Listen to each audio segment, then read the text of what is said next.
Brigitte Gabriel is a national security analyst and chairwoman of ActForAmerica.org. Rich Kolko is a retired U.S. Navy commander pilot and intelligence officer. Thank you. Rich, let me start with you. These new demands sound a lot like the old demands. They sure do, but they're very, very strict. If they want to stick to those demands, there's very little room for negotiation, and I don't see the U.S. ever signing a piece of paper that agrees to what Iran has demanded. It puts the ball completely in their court, and very problematic for commerce, for U.S. Needs, and for global needs in this region. Yeah, and President Trump says Iran is in bad shape financially. 20 more U.S. warships have been sent to the Middle East to enforce the naval blockade against Iran. Brigitte, in addition to that, we've been seeing inflation has been record high in Iran right now. It's practically 90% inflation in 2026. So explain how effective this economic pressure is, and what would you be watching for next to know whether it's truly crippling the regime and maybe the people might be rising up as a result?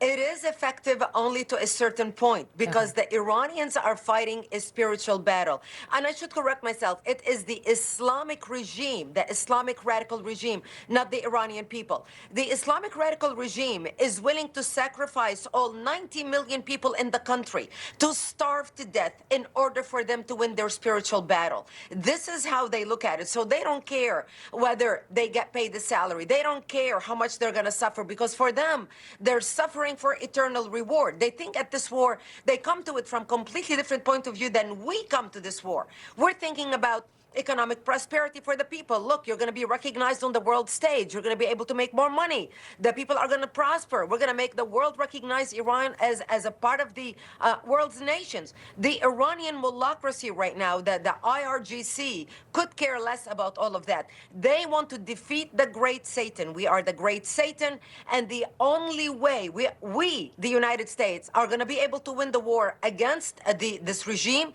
is by basically eliminating the regime. At the end of the day, no matter how much military power we are going to spend, at the end of the day, the only way we can achieve victory is by destroying this regime, and that's how we're going to empower the people to rise up and take control.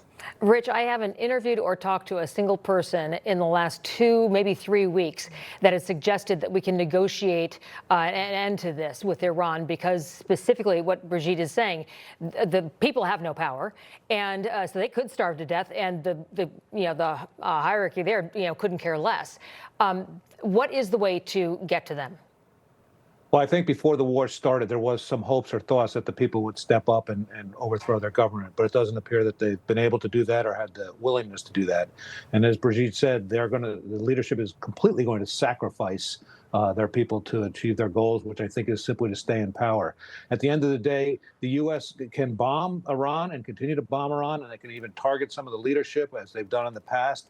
That might be able to make some movement forward, but if people who have studied war know that you cannot win a war simply by an air battle. And a country 2.5 times the size of Texas, 90 million people, us just dropping bombs and a diminishing amount of bombs that we may have, I don't see that winning. So somehow there may have to be some sort of negotiation where Iran has to kind of give up at the end. And to add another layer of complexity, it's very difficult to determine who we're actually negotiating with, because Iran, they're consistently replacing the people in their top brass. Specifically, recently, the National Security Chief, Mohsen Reza, he's now in charge there, a hardline revolutionary. And these veterans, they've been skeptical of the negotiations with the U.S. from the beginning, Brigitte. So does that change with this new individual in charge signal that Tehran is preparing for maybe a longer war?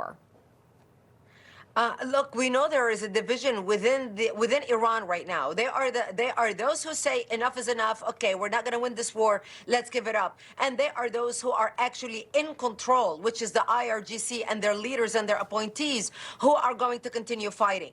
And anybody who's going to do it, doesn't matter what the negotiators say. It doesn't matter what the negotiators agree to. As a matter of fact, right now the negotiators are looking pretty good, because they are dragging the United States. We've been at this, go back back and forth now for 4 months. And in 4 months, they have been more and more emboldened. I mean, look at right now, they are asking for reparation. I mean, this is how much they are emboldened. So the negotiators are doing a great job in luring the United States, dragging time, knowing that the president of the United States is not going to get into a major military confrontation right now before the election.